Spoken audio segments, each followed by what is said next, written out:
Artificial turf from GoGreen will provide a beautiful alternative to natural grass and other ground covers while enhancing your landscape.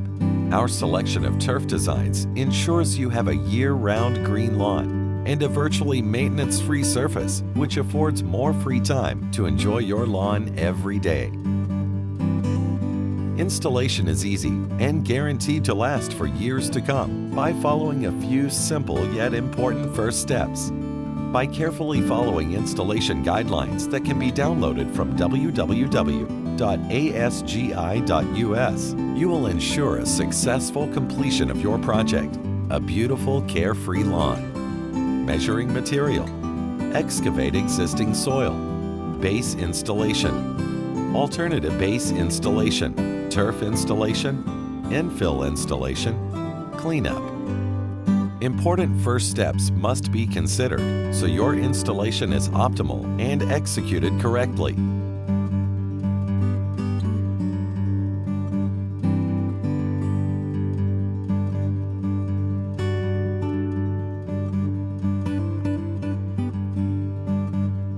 One, measure your material for optimum use and needless waste. Most turf is 15 feet wide.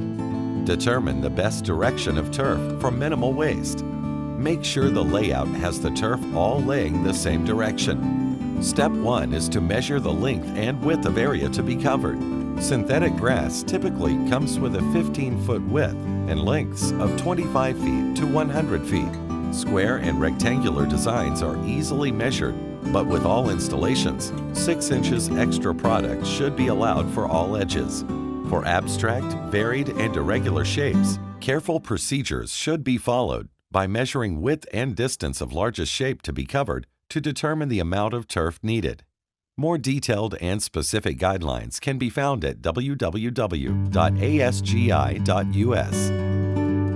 2. Excavate existing soil. Remove soil to accommodate the new base material. Determine the new finished turf height.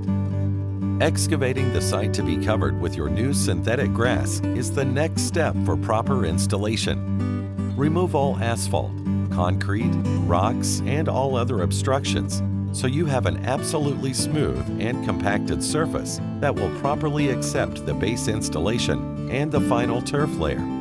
To ensure enjoyment of your new landscape for years to come, prepare the site correctly and follow installation directions exactly. Next, you must determine turf height. Whether it's an inch below adjoining surfaces like walkways, patios, etc., or 1 to 3 inches above these areas, this will determine the amount of fabric and aggregate products to be put in place before turf is installed. 3. Base installation. Install geotextile fabric for low ground pressure, 4-inch minimum of a coarse drainage aggregate, 2-inch minimum of a fine aggregate. Compact in lifts. After surface has been excavated properly, the next step is to create the base layers before installing the synthetic grass.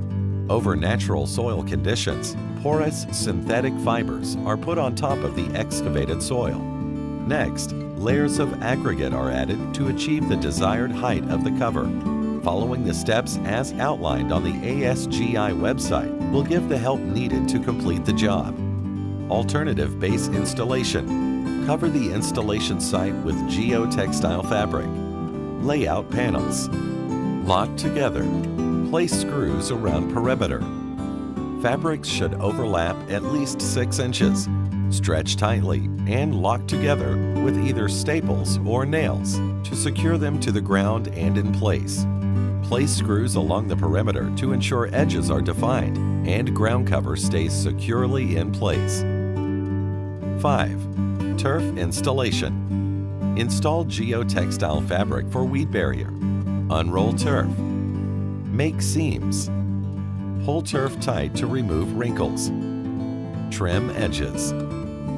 When you are ready to install the turf, set the direction of the grass grain to optimize the color. Lay the largest piece of grass first, then lay down the next piece, etc. Make certain you cut your turf cleanly and straight so materials fit together with little need for adjustments. The next step is to seam the pieces together and tack with 3.5-inch galvanized nails to hold in place and make certain seams provide a seamless look when infilling is completed. Each piece to be seamed should be pulled very tight to remove wrinkles. All edges should be trimmed and nailed or stapled in place.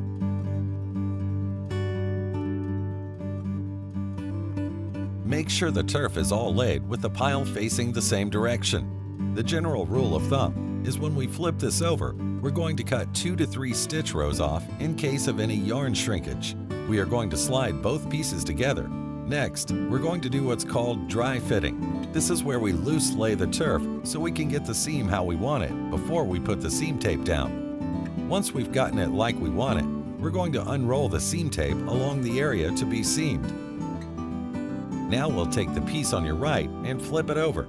If it stays down, you can leave it where it is, but if you're working in a small space, you can take one of your spikes and tack it down so it doesn't flip back over. With the other piece laying flat on the ground, we're going to pick this turf up and slide the seam tape halfway under so we know we have coverage on both pieces of turf that we're seaming together. Tack that seam tape where it is, about every 4 feet or so. Roll the other piece of turf over to reveal the seam tape by itself. Same thing on this side. If it's going to flip back over, take a spike and tack it down to hold it in place. Now we're going to apply glue to the seam tape. Using our notched trowel, apply a small amount of glue to the seam tape and spread out evenly. You see why we spiked it down. When you start troweling the glue on, you're going to be pulling the seam tape and you don't want it to move. Next, we're going to start at the very beginning of the seam and slowly lay both pieces of turf into the glue at the same time. Do not let the grass fibers fall over and get in the glue. Now, slowly work this all the way down the seam. By working both pieces in at the same time, you keep the glue off the face of the turf. This works the same as for a curved seam or a straight seam. Once the turf is in place, you're going to go back and make sure you've gotten the turf the same distance apart as when you dry fit it. After you do that, you're going to take and slightly press the turf down into the glue. Next, take a seam roller and roll the turf down into the glue, going back and forth diagonally across the grain in all directions. When you do that, you can't tell that it's 2 different pieces of turf. 6. Infill installation. Place nails around the perimeter to hold turf in place. Infill with sand or rubber. Use a drop spreader to place in the infill material. Broom infill material into grass. Following the simple directions will not only give your turf the look you desire, but also has practical advantages. The infill materials hold the turf in place and cover the backing and bottom of the turf blades to provide additional UV protection. Infilling gives your artificial turf the look you want for many years. Artificial turf from GoGreen is 100% American-made. It will add beauty to your home and will help you solve problem areas where grass is not appropriate or is hard to grow. Just ask one of our friendly staff about the amazing product and get started on your project today.